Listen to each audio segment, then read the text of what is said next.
But today, we're joined by our friend Mohammad Alsaafin to talk about what we saw happen over the last weeks and this weekend, which is the initiation of a temporary ceasefire in Gaza and an exchange of hostages.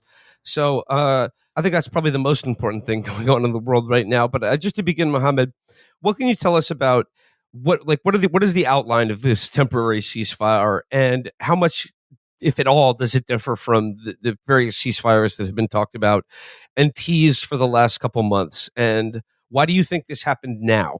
Well, those are a lot of questions, but I think the most important thing is to say that the most important thing happening is actually Melania Trump's hat. So I take exception with you characterizing this as somehow of more interest to the world. To answer the question about what is different about this one than the others that have been teased over the last year and a half, not much, apparently.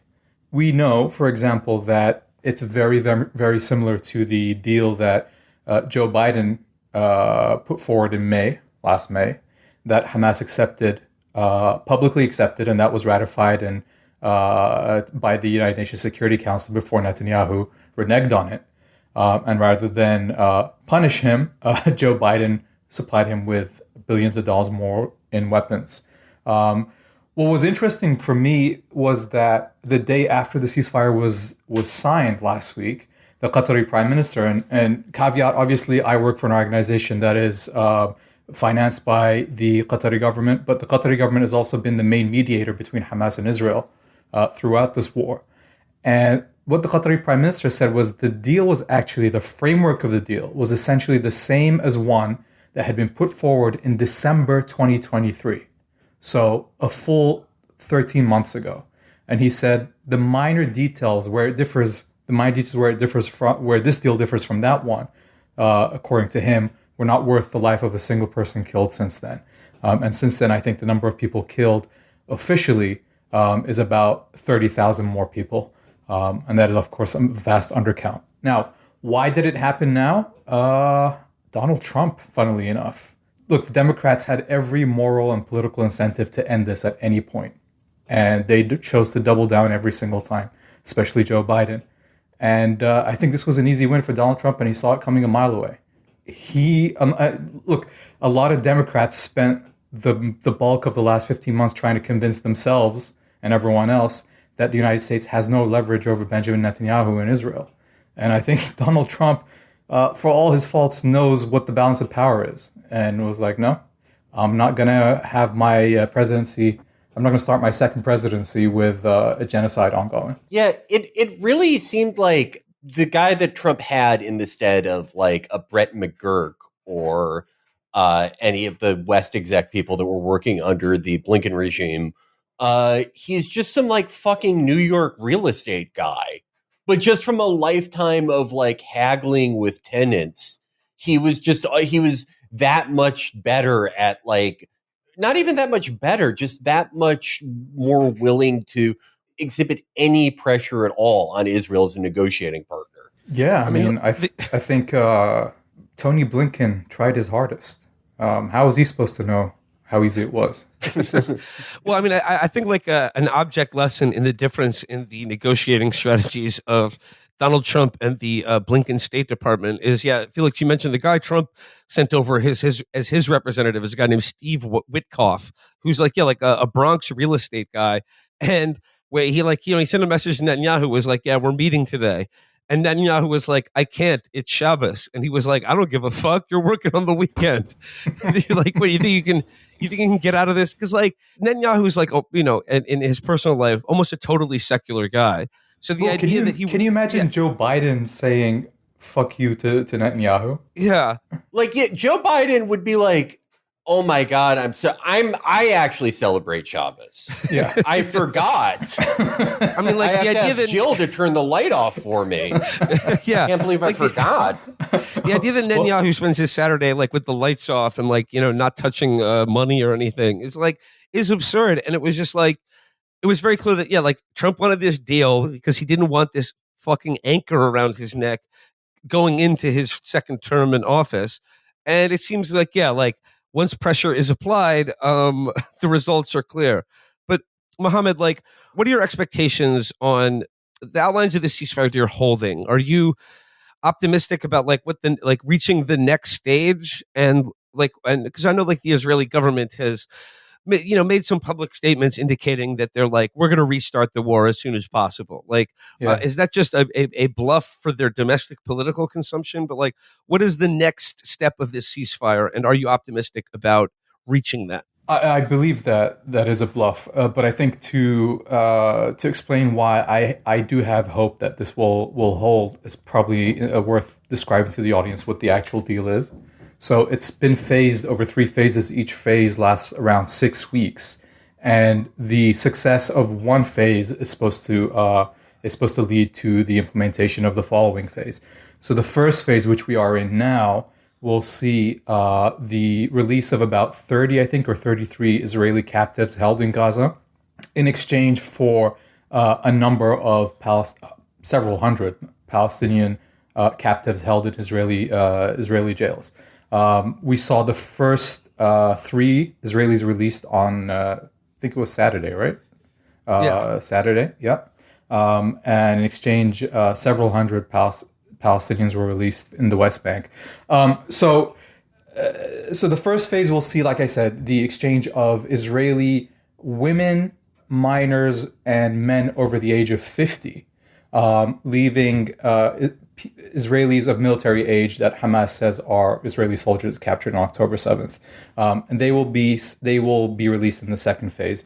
The first phase also includes the entry of 600 trucks of aid every single day into Gaza, the entry of temporary housing, tents, since the UN estimates about 90% of Gaza's housing stock has been destroyed by Israel, and I believe the reason that I have hope that this will hold is I think as more time goes on, there won't be the political incentive for Netanyahu to go back to war will actually decrease, or the political appetite for war amongst Israelis will decrease, especially as they get closer to getting more and more of their captives out of Gaza. So that's my hope. Now, the second phase will see the release of, like I said, Israeli captives of military age or Israeli soldiers held in Gaza in exchange for some of the more, in exchange for Palestinian prisoners who have higher prison sentences.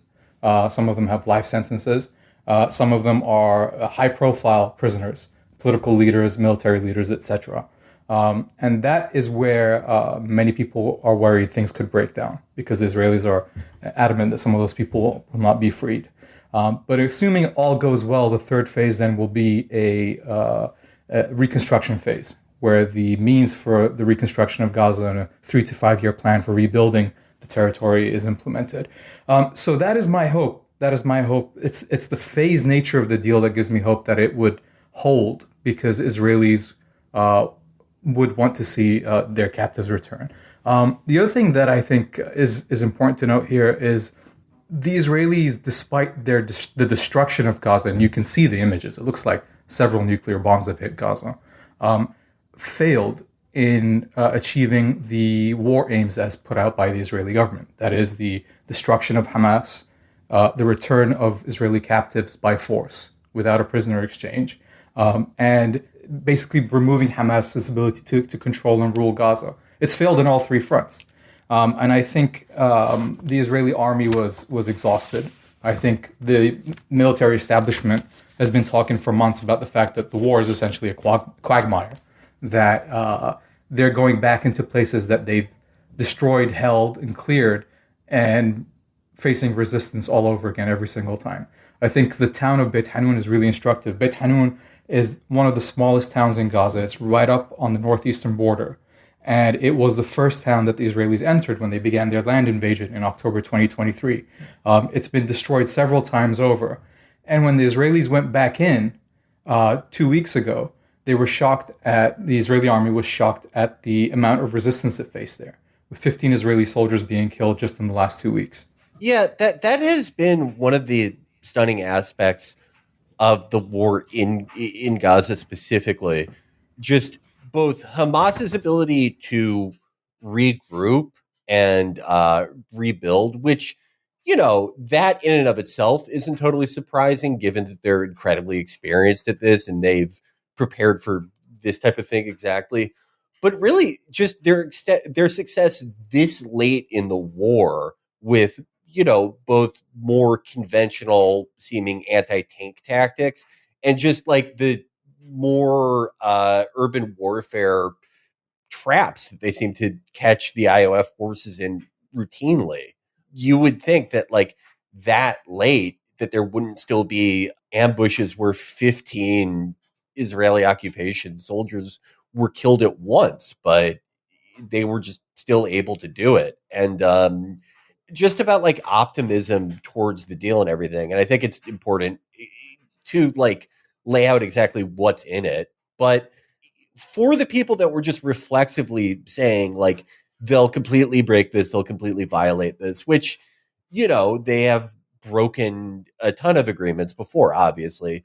But I don't think we'd see this level of like crashing out by specifically ministers like Ben Gvir over this if they were just going to completely flaunt it in the next day. Yeah, I don't disagree with you at all. It's been really something to see the fact that the Palestinian resistance in Gaza, I mean, it's completely cut off from the rest of the world and has been for more than a decade, right? Or for decades, I should say. Gaza's been isolated from the world for decades. And yet, despite 15 months of war, where they probably didn't receive any reinforcements, any resupplies, while the Israelis were receiving daily direct shipments of weaponry from the United States, they managed to hold out this long. It's quite interesting. It's quite fascinating. I'm sure there'll be those interested in kind of like the strategy of guerrilla warfare will have more to say on this than I do. But I did not foresee them holding out this long. Yeah, no, I mean, to echo what both you and Felix have said, there has been a number of times over the last year and a half or so where I had just kind of assumed or expected that they've resisted as long and hard as they possibly could under the circumstances, but like perhaps they've run out of ammo or just men to fight. But no, as you mentioned, like the fact that they were still in the field engaging the enemy in an area of North Gaza that had been claimed to have been totally pacified is quite remarkable. And Mohammed, like of the images we saw coming out of Gaza of like the celebrations of essentially a victory parade happening, what does this say to both Israel but the world in general about like, the strength and contours of resistance to basically withstand hell on earth for a year and a half and still be able to fight? I think it tells the world that the Israelis destroying hospitals and killing doctors was not the best way to take out Hamas, probably. No, but on a serious note, it's. I think what it tells the world is that were it not for the resistance in Gaza, that Israel would have been able to build settlements, that would have been able to empty out, especially northern Gaza, would have committed mass ethnic cleansing. But the fact that the resistance was able to continue holding on and fighting until the very end forced the Israelis to come to the table and agree to a deal and kind of accept the conditions Hamas had laid out back in October 2023, which is a prisoner swap, the withdrawal of the Israeli forces from Gaza, and reconstruction. It also means that, back in the beginning of the war, the United States talked a lot about the day after, who would rule Gaza the day after. And it was taken as inevitable that it would not be Hamas, that Israel would destroy Hamas, and Hamas had no future in Palestinian politics. Up until just a few weeks ago, that's the kind of stuff that the Biden administration would be talking about. What is clear is that neither Israel nor the United States, nor their allies in the region were able to impose that on Gaza. And that who rules Gaza going forward and what Palestinian politics looks like going forward will be decided primarily by Palestinians themselves. Now, obviously, there is a cost to this resistance. I mean, they prove that, like, the only really way to fight, like you said, a movement of national resistance is to kill everyone. And the fact that they haven't been able to do that says something. But like you see the celebrations and the happiness, but obviously that is in the shadow of the just almost unspeakable toll that this resistance required to get it to this point, which is stunning. But like Mohammed, I want to talk about a piece you wrote in The Nation recently, where you talked about the sort of the intermingling of like 17th century imperialism with 21st century technology, and what the war in Gaza, what this genocide has, what it will augur for like this century that we're all living in here, of essentially a world of war without limits. Could you talk about that and just like the implications of like what this conflict has midwifed into the world in terms of like the trashing of international law, and a world in which, drone quadcopters can just shoot kids like without mercy?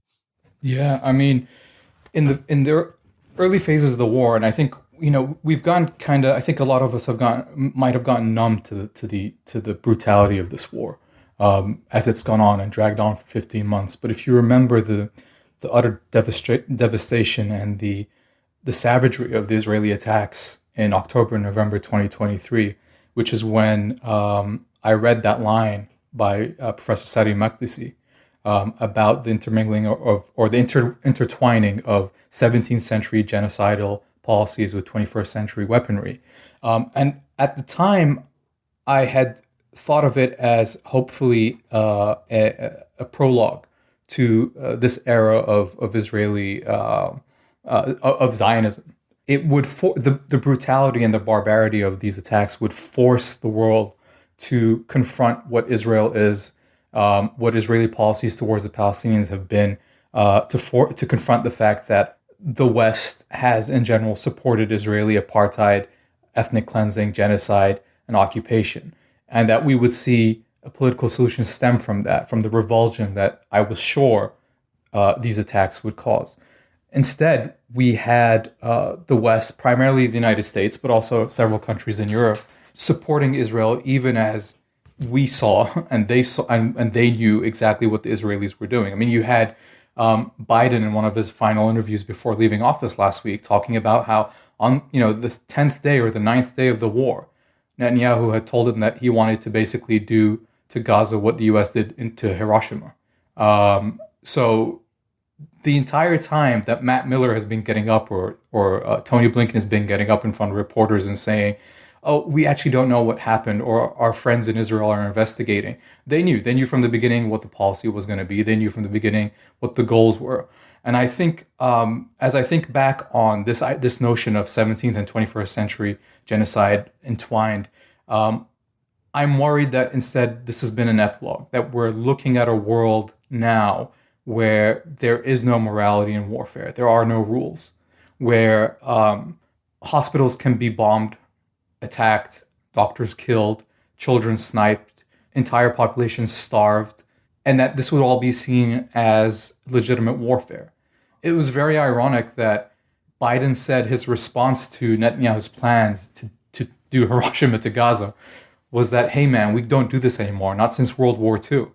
And then proceeded to give him all the weapons to do exactly that. Well, and as you said, absent the a nuclear weapon aspect of it, they basically have done Hiroshima to Gaza. I mean, I guess there's no radioactive fallout, but there's no radioactive fallout. But in terms of destruction, I think it's been calculated that several nuclear weapons worth of explosives have been dropped on Gaza.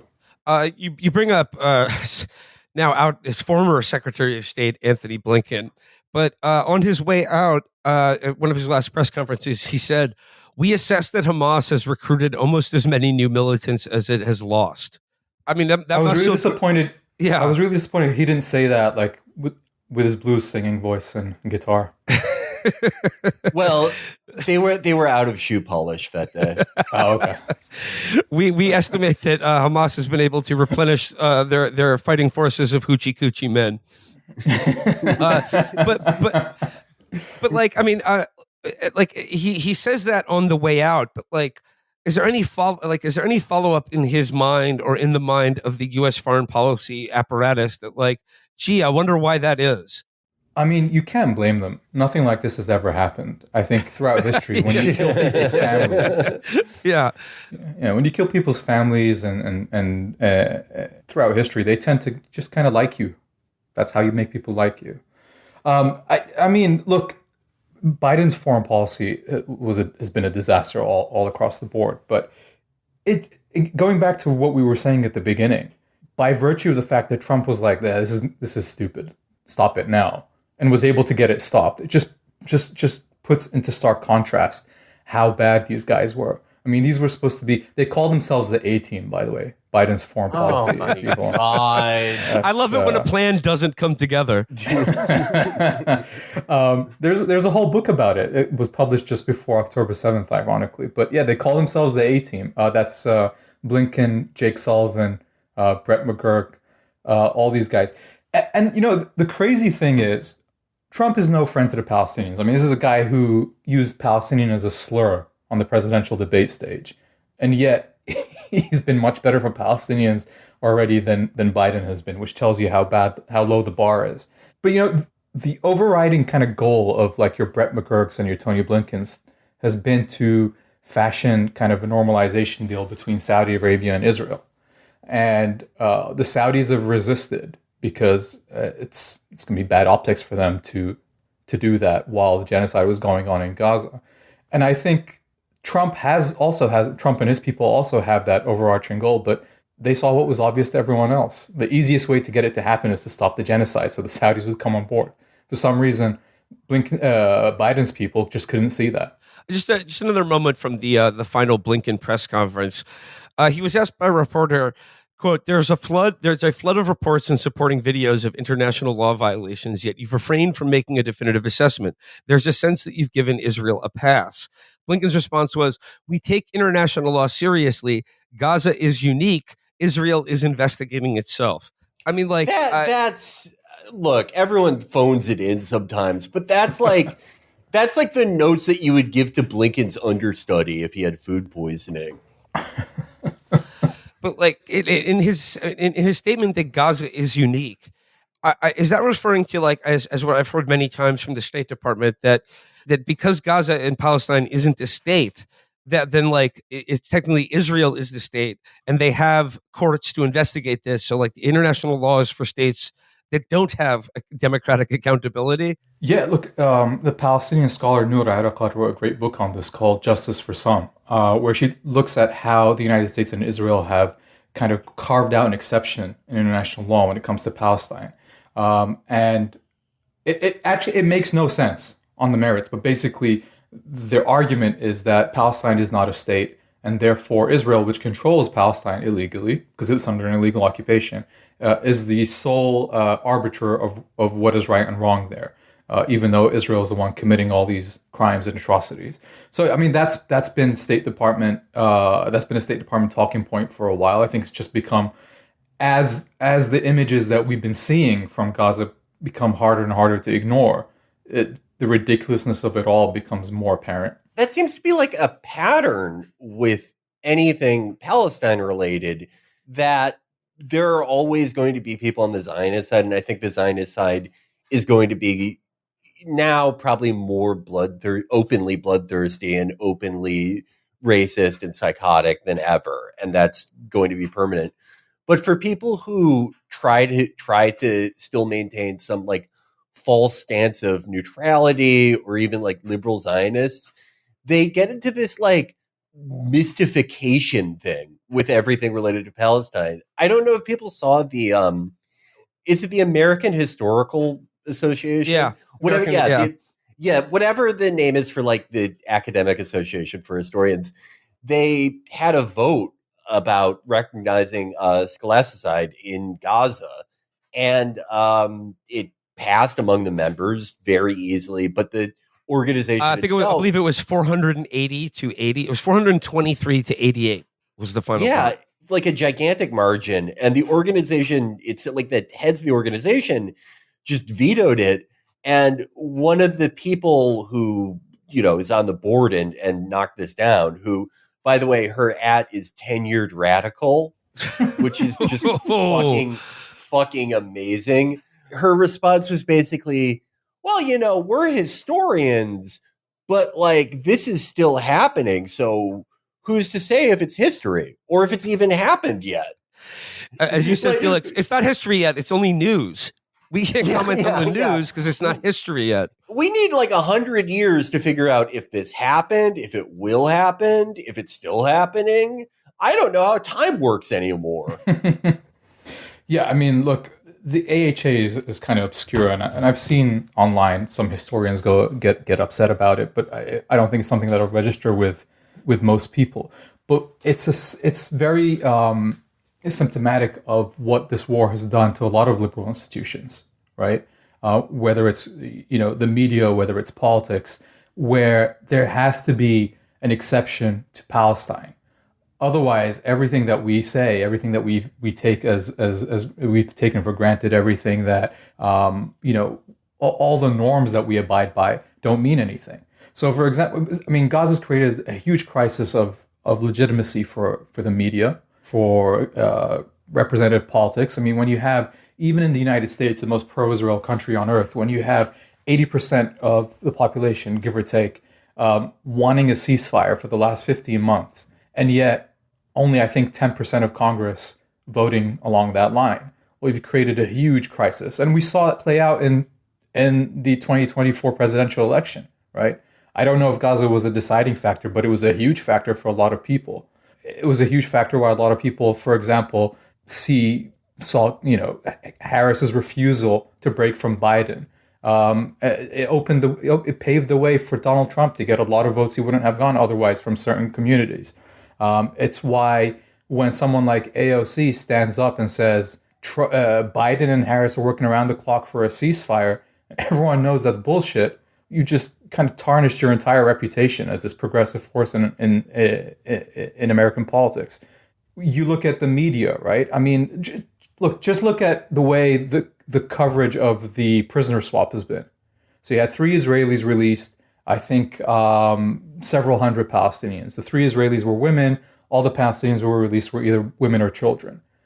You look at the headlines, you look at the statements made by political leaders across the West, you look at news reports on TV, online, the headline is all the same. It's all about just the 3 Israelis who were released, right?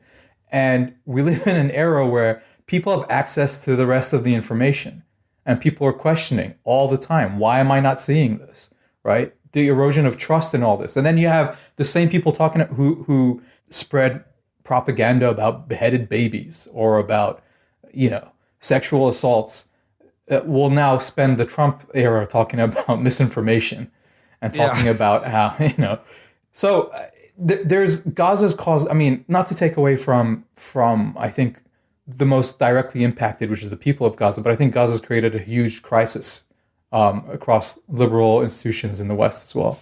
Yeah, I mean, you brought it up yourself, but like after the first Trump administration, I think like the main like cultural tilt among like liberal media and cultural institutions and like liberal politicians was this idea of like truth as its own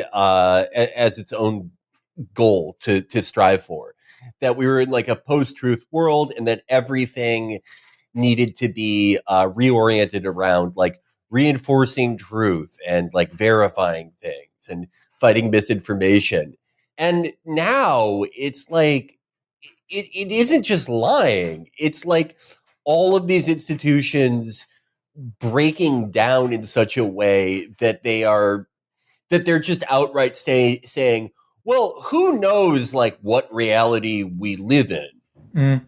It's one thing to lie. It's another thing to just throw up your hands and go, I don't know. Maybe I didn't see it. Maybe this isn't happening. I mean, I think this is causing a great deal of discomfort for, like I said, otherwise, people who imagine themselves as well-meaning liberals, because like we spent the last year, particularly in this election year, hearing over and over again, like, oh, you want to punish Biden and Harris for what they've done to Gaza, but like, I hope you like what Donald Trump will do. And then he gets in and there's a ceasefire deal. And I guess the reactions to that I've heard is like comparisons before he even got in. Yeah, before he even gets in. Like, yeah. And it's just like everything they've said over and over again, like, oh, it's not a genocide, like Trump will be worse.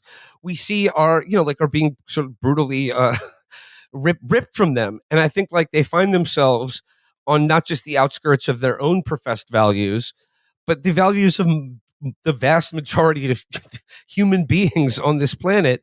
And I think it makes them very uncomfortable, and they're lashing out, not necessarily to convince anyone else, but to convince themselves that they're still right, that they didn't do anything wrong. Yeah, I mean, look, it's not me who's calling what's happening in Gaza a genocide. It's most of the world's genocide experts. It's Human Rights Watch. It's Amnesty International, and these are organizations, by the way, that have traditionally been extremely slow at calling out what's happening exactly in Israel. So it was only a couple of years ago that Amnesty and Human Rights Watch described Israeli apartheid as Israeli apartheid, and that was seen as a momentous call.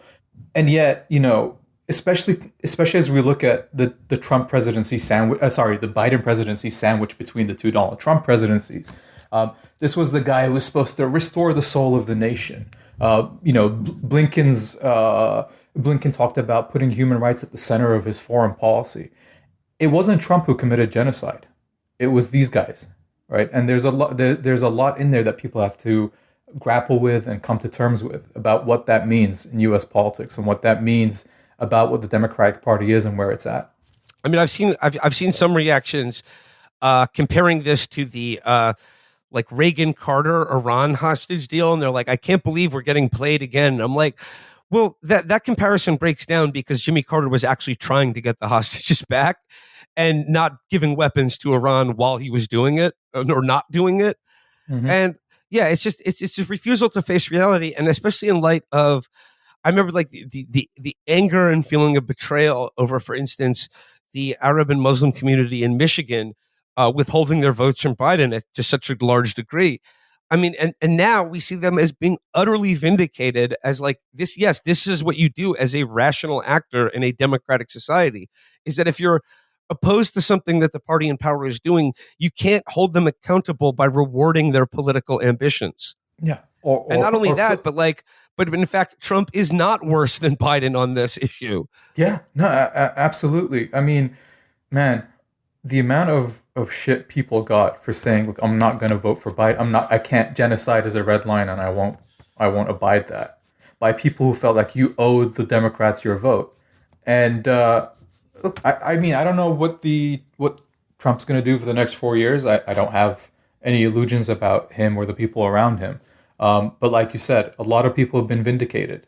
And I think a lot of people will really understand that politics in this country is transactional.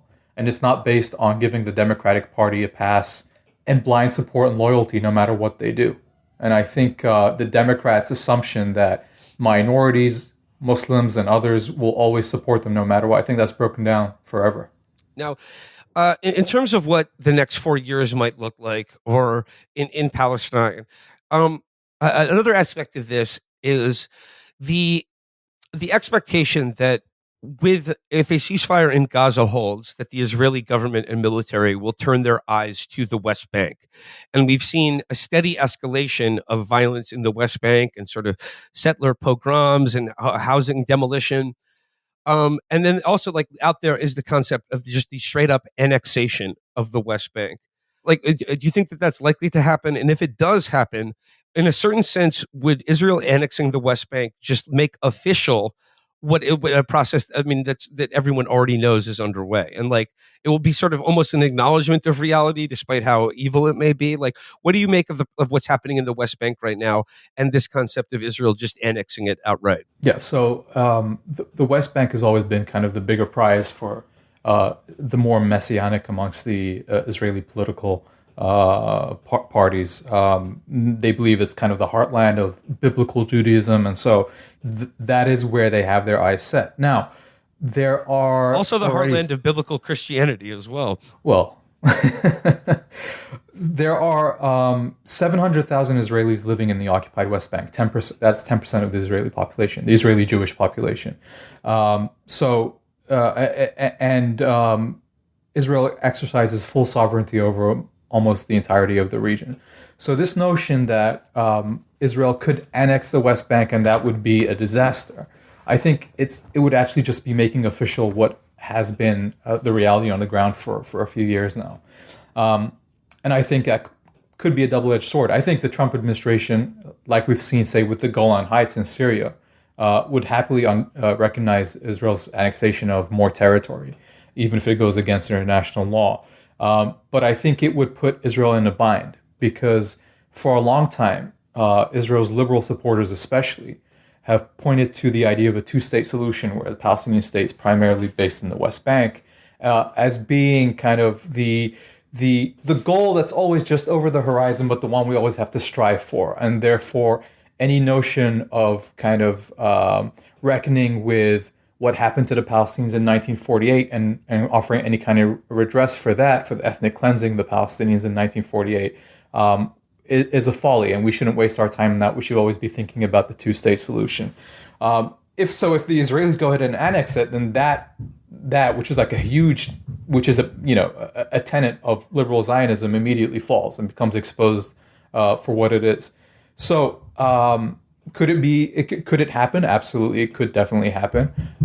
There's nothing stopping the Israelis from announcing today that they've annexed the West Bank.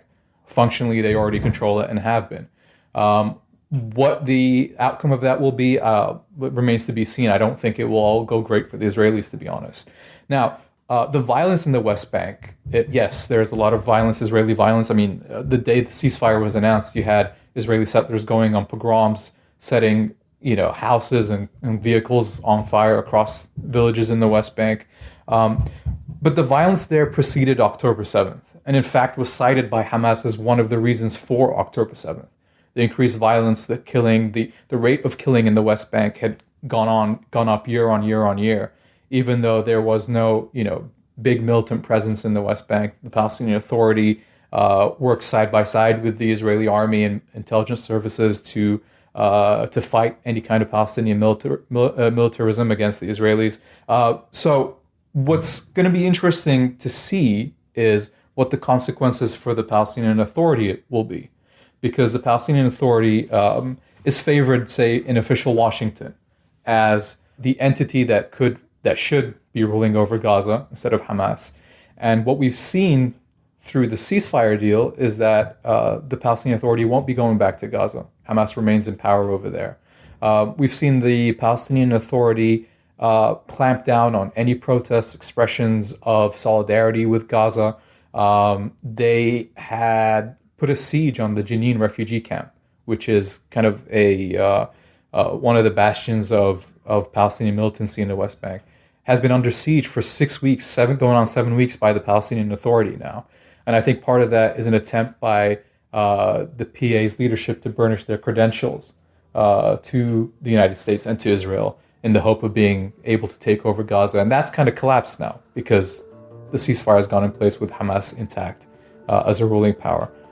Talk about another aspect of a potential aspect of if the ceasefire holding is that what do you make of the fact that at some point the Western journalists who have been covering this war mostly from Tel Aviv and talking to their sources and relaying what their sources tell them, at some point do you imagine that the Western press will want to gain access to Gaza? Do you expect them to report we all know what they're going to report when they see there, but how do you, I imagine that this is a huge threat both to, the Israeli state and just the propaganda apparatus. Cause I think even as propagandists, there is still an expectation that you have to do your job, that you have to show up at least. What do you imagine when and if the Western press is granted access to the Gaza Strip?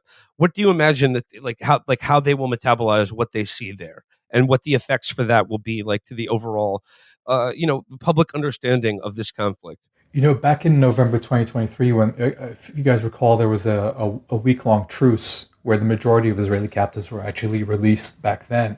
And it came out that one of the things that the United States and Israel were worried about was if this truce held and foreign journalists were allowed into Gaza, that the scale of what Israel had done would be shocking and would cause Israel a lot of problems. And this was November 2023, only a month into the war.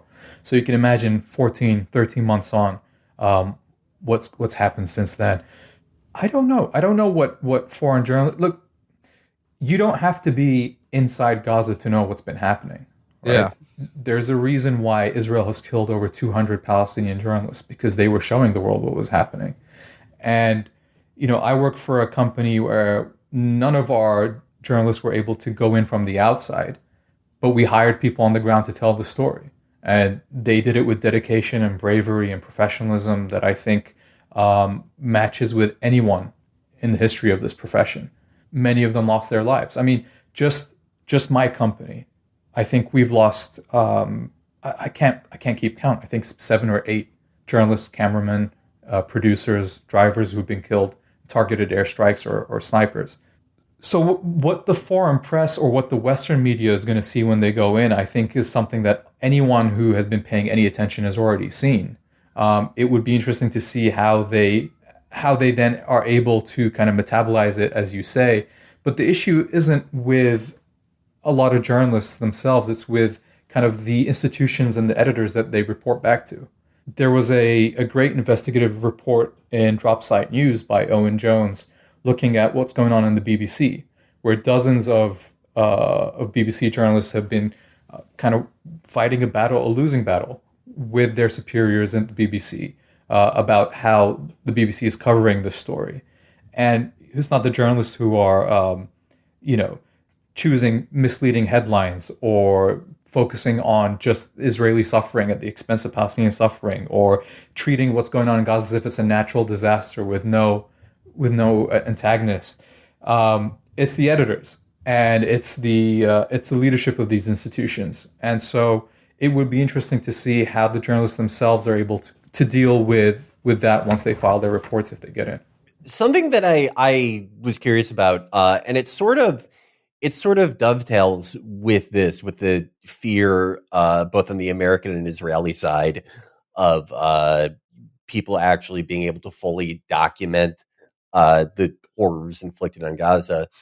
I was wondering if you saw the I can't quite tell if it's like widespread or just like a trend of like a few dozen people, almost certainly the latter.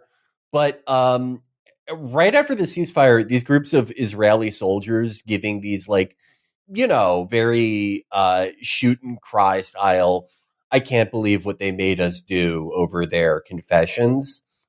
I was wondering, do you interpret that as like anything beyond just like either pointless gesturing, or do you think that like there is a real fear that they may actually be prosecuted for these things if they leave Israel?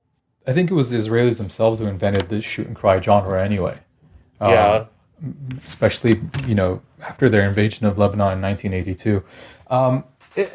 I don't know. I think that a lot of Israelis, especially those who kind of pay attention to what's going on outside Israel, outside Israeli politics and outside the Israeli mainstream media, are probably acutely aware of the fact that their country is more isolated than ever on the world stage. And they're aware that there are people and organizations that are committed to trying to get accountability, at least in kind of like a legal sense. The problem is with a lot of Israeli soldiers is they were the ones posting their own crimes, right? Yeah. It wasn't like it's much easier to prosecute people when they're the ones admitting on camera what they did. The Hind Rajab Foundation, which was named after the little girl who was killed in a car. She was kind of on the phone with the Red Crescent, begging paramedics to come rescue her. If you guys remember the story, she was killed by Israeli tank fire alongside her cousins and her uncle, and then the medics that were sent to retrieve her were also killed, and her body was only found, I think, 7 days later when the Israelis pulled out the area. So there's a foundation, I think, it's based in Europe, a legal foundation named after her, which has been going after Israeli soldiers all over the world. It's kind of paying attention to a lot of where these soldiers are going on vacation, and trying to get them arrested. I think there have been a few close calls. I think there was one in Israel who managed to get out after being ferried out by the Israeli embassy. But I think a lot of Israelis are recognizing that there might be some accountability, especially those who were posting the shit that they were doing. I mean, that whole genre of Israeli soldiers holding up, wearing the lingerie of Palestinian women they've displaced or killed. I mean, that's something out of, I don't know. I never thought I'd see people Blue posting Velvet. that themselves. Yeah. One of the weirdest fucking things I've ever seen by a supposedly professional army. I mean, I've seen this. We saw this over and over again. And like a point I made is like, throughout the history of war, like of soldiers taking sort of the trophies of battle, is a common thing.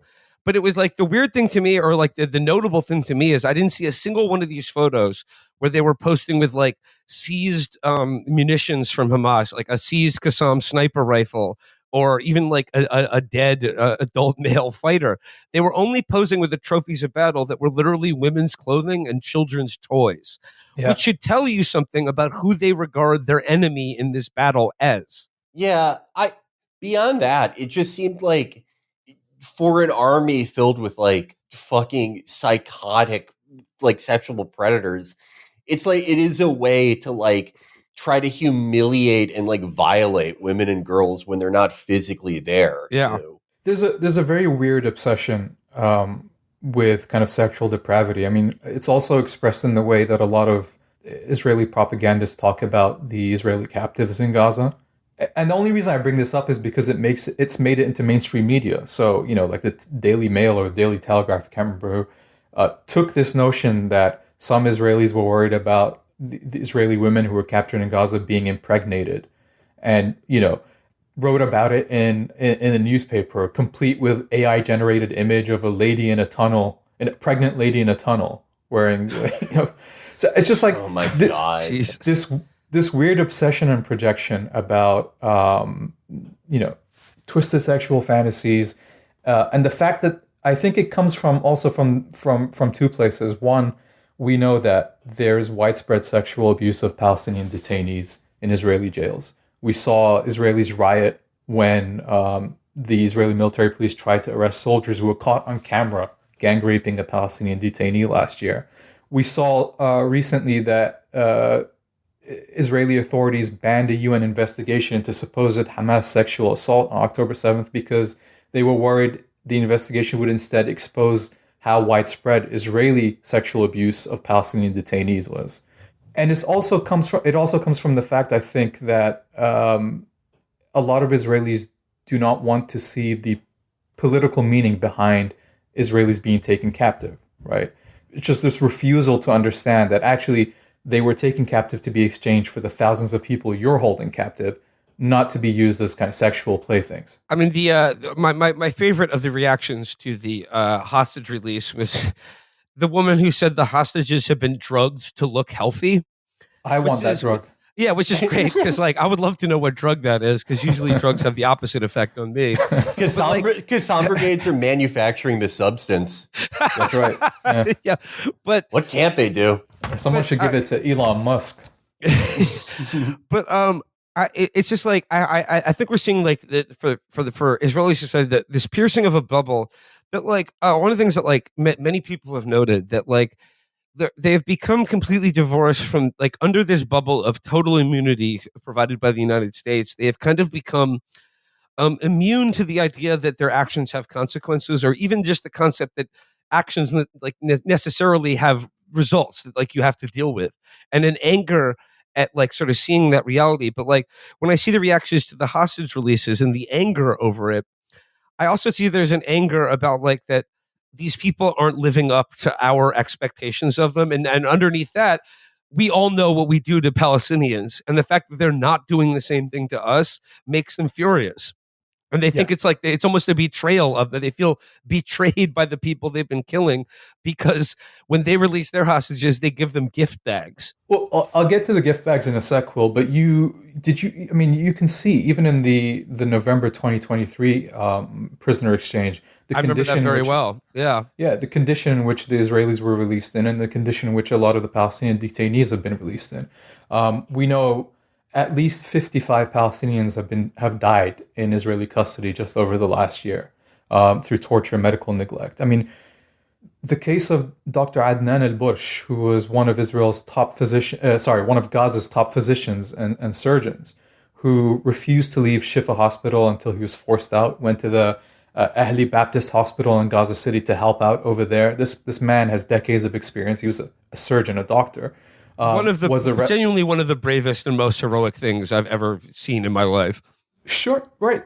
And he was arrested and disappeared essentially. And it came out in April that he'd been killed in an Israeli jail, and it's expected that he was actually raped to death in an Israeli jail.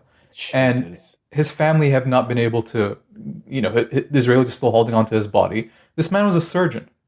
And we also saw, Dr. Hassam Abu Safiya, who was holding out in Kamal Adwan Hospital in Beit Lahia for 60 days, every day calling on the world to save the hospital, to save the people in the hospital. The Israelis killed his son just outside the hospital grounds. The man refused to leave his patients and his staff until the Israelis eventually, after 60 days, raided the hospital. And you saw the last images of him that we saw were of him walking into an Israeli APC. Footage that the Israelis themselves released as well, which I thought was really weird. This man in his white doctor's coat walking into an an armored personnel carrier. Just like you said, one of the most bravest, most courageous things I've ever seen. And he's also been disappeared. And it's just like this. When some of these prisoners come out, you saw Khaled Jarrar, who is one of the leaders of the PFLP. She's been held without charge or trial for over a year now. The last 6 months of which have been in solitary confinement. This lady went in with raven black hair and came out yesterday with a shock of white hair. Looked like she was aged 20 years. This is the condition that Palestinians are living in Israeli jails. And this, by the way, is one of the stated reasons for October 7th. I cannot emphasize enough how much the issue of Palestinian prisoners is a primary issue for so many Palestinians. Almost every family knows someone or has someone in an Israeli jail. Yeah, the thing that I really wish that Westerners observing this understood was how easy it is for Israelis to just bring in literally thousands at a time by dragnet for, either flimsy or zero pretense. There's countless instances documented on video, attested to in courts, of children, dozens at a time, being scooped up and dropped in these fucking concentration camps. Yeah. Josh Paul, who was the first major resignee from the Biden administration over Gaza, he was basically, he worked in the State Department signing off on weapons transfers, and he resigned in October 2023. He was like, this is going to get crazy. I don't want any part of it. One of the things he said was that, this was in an interview with Christian Amanpour of CNN, he spoke about the fact that the State Department received credible information about a 13 or 14-year-old Palestinian boy being raped inside an Israeli detention center in Jerusalem. And when the State Department raised that issue, the Israelis followed up by raiding the human rights organization that had taken this boy's testimony and prescribed it as a terrorist organization. This was all years before October 7th, right? This is the condition that, even today, I was in Qalqilia, the Israelis were just rounding up dozens and dozens of people. There's this, the phenomenon of administrative detention, where thousands of Palestinians are held without charge or trial. You're not allowed to know what the charges are against you. You have no way of seeing any evidence against you. You're just held for infinitely renewable 6-month sentences. And you're basically held as a hostage indefinitely. And this is something that the world needs to understand about what Israel does to Palestinians. And when we're talking about the things that lead to Palestinians taking Israelis captive and to exchange them for prisoners, this is the kind of stuff that leads them there. And also, the way it's described in the American press, it's Israel releases prisoners, Hamas releases captives or hostages, implying that they're in prison because they broke the law or did something wrong. Yeah, the official conviction rate. So there's the phenomenon of administrative detention, which thousands of Palestinians are held without trial or charge, like I said. But then the ones that do make it to trial, all Palestinians are tried under a military court, including children and minors. And the conviction rate in those courts is 99.7%. So Palestinians have no recourse from these dragnets. They have no recourse from being held for months and years at a time without even knowing why you're being held. And the only way that Palestinians have been able to secure the release of their prisoners has been in the past through prisoner swaps with Israelis. One of the last things I want to ask you about is in light of this ceasefire and this exchange of hostages, what are the implications for the Israeli government, for Netanyahu, and Israeli society writ large? Like, will this destabilize the government? Will Netanyahu have to resign? Will there be an election? Like, well, what do you foresee for the future of the Israeli government in having to deal with this? Yeah, I'm not quite sure. I think time will tell exactly how this plays out.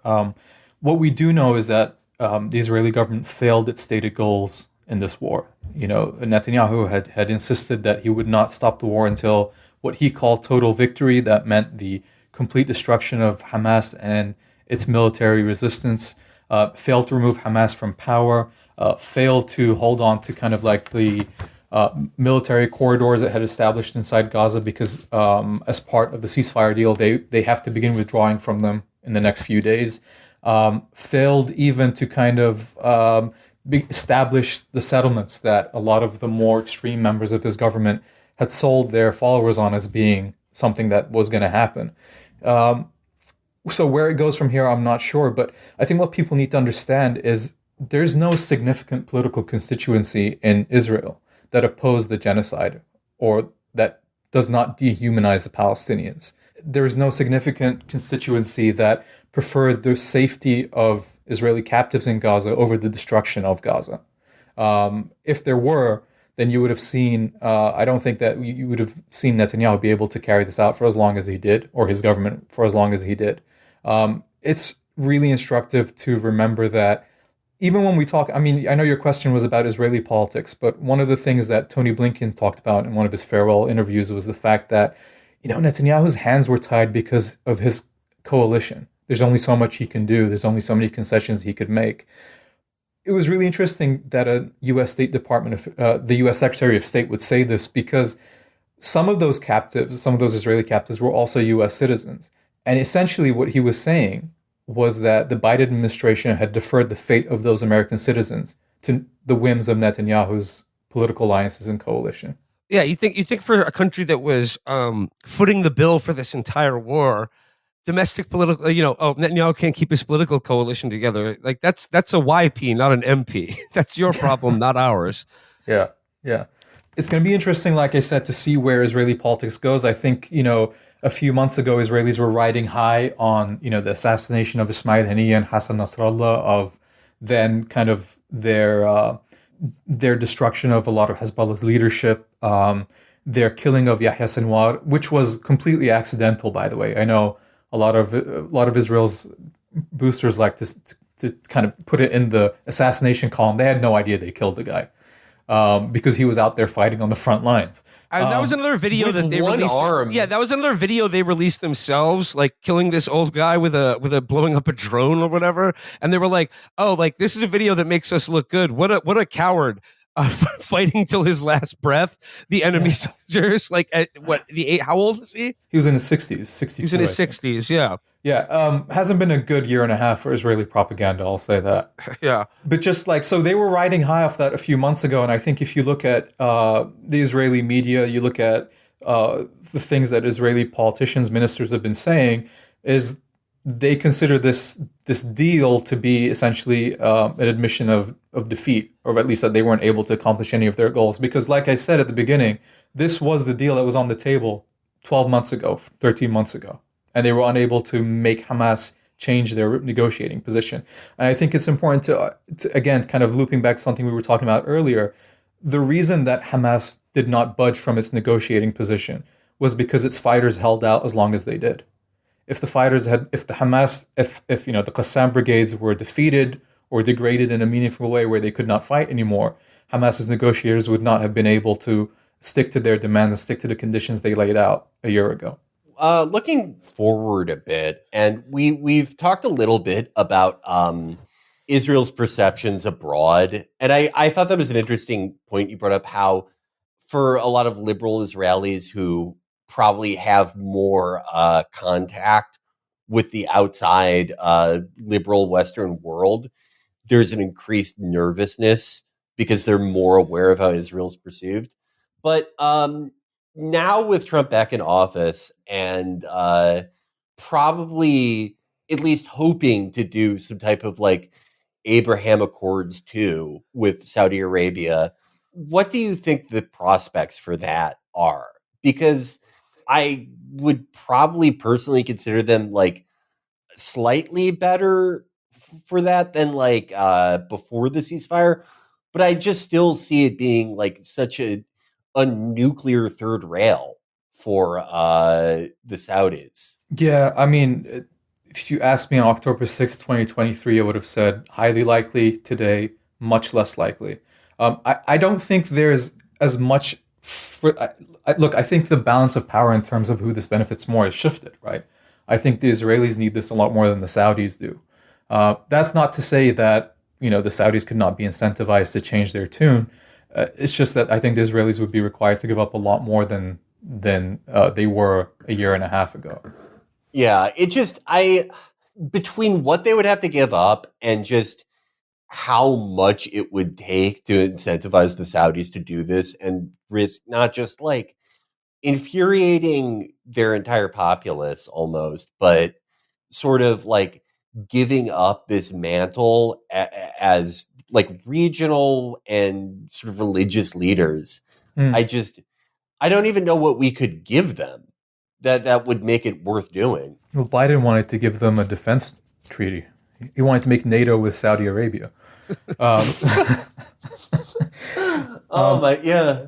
Look, I think the immediate future of the region is not quite as clear cut as some might want it to be. Look, what happened in Syria in December has led me to also kind of reinforce the point that things that you think are in stasis and things that are not moving can move very, very fast if the right catalyst is there. So I don't think anyone in Syria, beginning of December, thought that within a week Bashar al-Assad's regime would finally have collapsed, and yet here we are. And what the new kind of powers in Syria end up doing vis-a-vis Israel is going to be interesting to see in the next few years as well, because that changes the balance of power there. The ceasefire with Lebanon is due to expire in a week. The Israelis have said they probably won't retreat from all of southern Lebanon the way the ceasefire calls on them to. So it'll be interesting to see where that goes. Then you've got kind of Iran. So I think the conventional wisdom in DC is that Iran is a lot weaker now after the defeat of Bashar al-Assad and degradation of Hezbollah, and so that the time is ripe finally for that long-awaited Israeli-U.S. strike on Iran. Is that something Trump is going to be interested in? I don't know. But all of these things are like they're moving parts right now. And there's nothing settled. And I think there's a lot that can change both in favor of the Israelis and against them. And we'll have to wait and see. I mean, look, the development of kind of Yemen's military capabilities. I mean, we talk about Yemen being able to hit Israel with missiles and drones from 1,000 miles away. This is something that the Yemenis could not do a year and a half ago, but they've talked about how they kind of dedicated themselves to developing a military industry that is able to hit Israel, and now they are. How does that play out in the future? All of these things are huge shifts in a region that was kind of ossified politically a year and a half ago, and so I don't think we've seen the end of the implications of October 7th yet. I mean, speaking of Yemen, I saw a report today that indicated that the shipping companies are asking Yemen if they have the green light to resume shipping in the Red Sea, not Israel and the United States, which is, you want to talk about like a monumental shift and like what that implies about. Oh, that's awesome. Like, yeah, like a country like Yemen, like one of the poorest on the planet, who has withstood war now for God knows how long, that like they're now in a position to say yes or no to these gigantic shipping companies about like whether they can go through the Red Sea again. Yeah, I don't think the U.S. Navy is very fond of Yemen right now. I mean, I'm just amazed, like, because when you think about how many, say, Reaper drones the Yemen has been able to shoot down over the last year and a half. I mean, the Reaper drone was a nightmare weapon for a lot of people from Afghanistan to Pakistan to Yemen. They were just bringing death from the skies on all these people, all these countries. And the Yemenis have figured out how to shoot them down now very easily. So again, like these changes, I'm not a military expert, but these changes are to borrow something that Jared Kushner said, the entire region is very liquid. And and so, it'll be interesting to see where things go. All right, Mohammed, the last question, we alluded to it earlier, but do we have any indication of what was in the gift bags given to the released Israeli captives? We do. I knew you were going to ask me that. So when the Qassam brigades released the 3 Israeli captives the other day, they gave them each a gift bag, a small brown paper gift bag with the logo of the Qassam brigades on it. And I saw online a lot of Israelis going absolutely crazy. I don't know why getting a gift bag from your captors on your way out is seen as so offensive, but don't ask me to analyze Israeli society. But apparently what was in the gift bags were photographs that were taken of the captives during their captivity. And so I guess like a memento from their time in captivity, a map of Gaza, and they were each given a certificate. Now, a lot of people were laughing at the certificate, but there's actually a deeper meaning behind that. So when Palestinians are released from Israeli jails, they have to sign an official kind of release certificate saying that the Israelis have decided to release this person based on whatever following conditions are. And I think the certificate that the Qassam brigades gave to these ladies was based on the same idea. I know we said that was the final question, but Now let's keep going. not even a question, but like, did you guys see, this was like when news of the ceasefire was like minutes old, what the Israeli journalist Ari Siegel said? Oh, No, I he's a think good I guy. missed that one. What'd you What is it? say? We've been raped. At a certain point, I don't know. Like there has to be some like examination on Israeli society. I just like the news had just broken and he like went to the closest American source and was like, God raped us. I mean, for those who don't know Amit Segal, he's look him up. He's a really pleasant guy. I think he tweets only in Hebrew, but the translate button on Twitter is always great. Well, as long as we're talking about reactions from some of our favorites, I simply have to give a name check and a tip of the hat to old friend of the show, the Eggman, Eli Lake, who was really, really angry at the idea that this was a victory for the people of Gaza. And he said, oh, so I suppose that, like, how can it be a genocide when, like, they won the war? And it goes back to this weird thing that I've seen over and over again in the anger at calling this a genocide is that, like, you can't call this a genocide because it hasn't worked yet. It's not complete. And the thing is, most genocides in human history they weren't successful in eradicating an entire group of people. And the Nazis did indeed lose World War II. Yeah, I mean that's not even the eradication of the entire people is not even the definition of genocide. But as our friend Seamus Malakavsali said in response to Eli, they need to reopen the Hebrew schools. Yeah, it's just like, what did he see a version of the Band of Brothers episode Why We Fight, where they like get to the camp and they're like, looks like we lost. War's over. They beat us. Yeah, that's why we're living under the Fourth Reich. Well, we may be, but we may be. Yeah.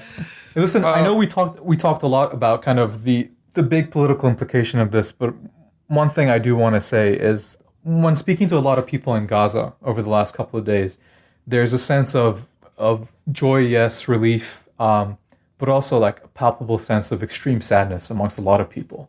You see kind of the images of people cheering in the streets, but that's not necessarily how people might feel once, they're back home or in their tent or away from the cameras. The losses have been so momentous and so kind of indescribable. Whether we're talking about, the losses of loved ones, entire kind of families eradicated, the loss of everything that Gaza and Gazans have built, from their homes to their schools, their universities, their hospitals, the things that people were proud of rightly, of being able to build under decades of occupation and siege, things that the Israelis seem to take joy in destroying. I mean, How many videos have we seen of Israeli soldiers kind of blowing up a house or bulldozing something and saying, this is so they have nothing left to return to when they come back? And that is real. That is real. Like people are saying that the real war begins now.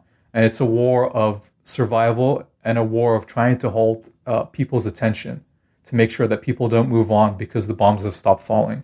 Because what the Israelis have done to Gaza is absolutely heinous and utterly devastating. And I think people need to keep paying attention and doing what they can to help out, whether it's, helping out financially, finding someone that you can assist in any way. But the real war truly has just begun.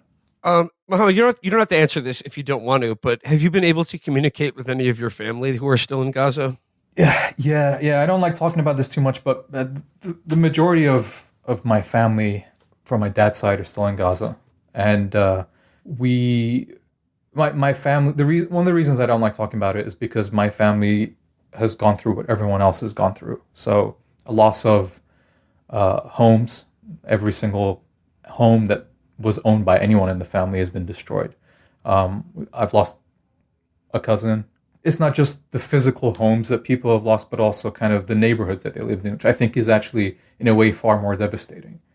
When I was sent a video a few months ago of where my grandparents' house was, I experienced a kind of like a psychic dissociation because I actually could not recognize the neighborhood.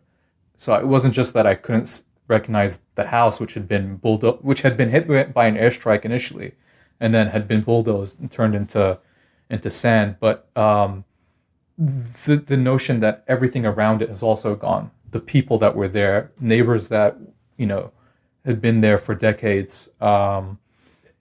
Again, going back to that sense of indescribable loss and grief, people there have been in pure survival mode for 15 months.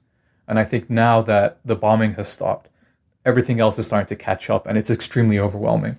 We're still seeing people. There's still thousands of people missing, by the way.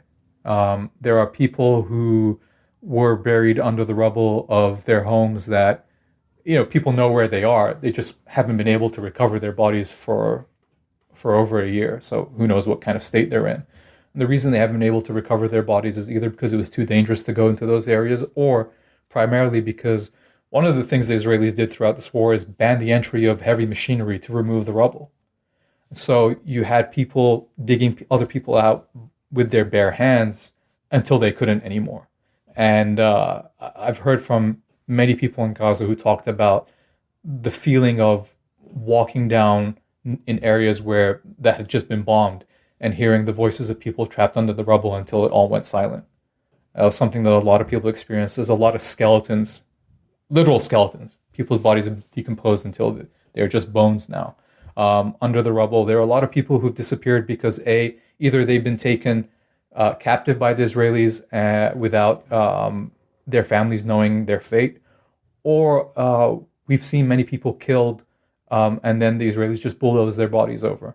One of the articles you were referencing, Felix, about kind of Israeli soldiers talking about the things they made us do, is talking about the fact that quite often, especially in the Netzarim area, which is the central part of Gaza that the Israelis occupied, anyone getting close to an arbitrarily defined kill zone would be shot and killed, and then many times their bodies would just simply be bulldozed over without anyone being notified that this person has been killed. So a lot of people are missing. The fate of many people is unknown. Destruction is absolutely overwhelming. The hope is, I started off by saying I hope this ceasefire, I have hope it will hold, and I do. But people can't forget what the toll of this has been. I suppose, I just want to ask, do you, if you could send along, if you have any links to verified sources of where perhaps us or our listeners could donate money to assist in any way we can with the struggle, the war, the war you said now, the war to rebuild, the war to recreate, or at least some tiny thread of a livable life, or a community, or just in terms of basic amenities, or just to feel like a human being again. If you know of any any verifiable sources out there that we can include in the show description, that would be a big help. Yeah, I will. Thanks, guys. Thank you, Mohammed. I think we will leave it there for today. Thanks once again, Mohammad Alsaafin, for your reporting and for joining us again today on the show. It's always a pleasure, and please say hi to Mr. Chapo. Still haven't met him. Well, we'll do this in person one day, and we'll bring him by. All right. Thanks, guys. Thanks, everybody. Thank you. Till next time, everybody. Bye-bye.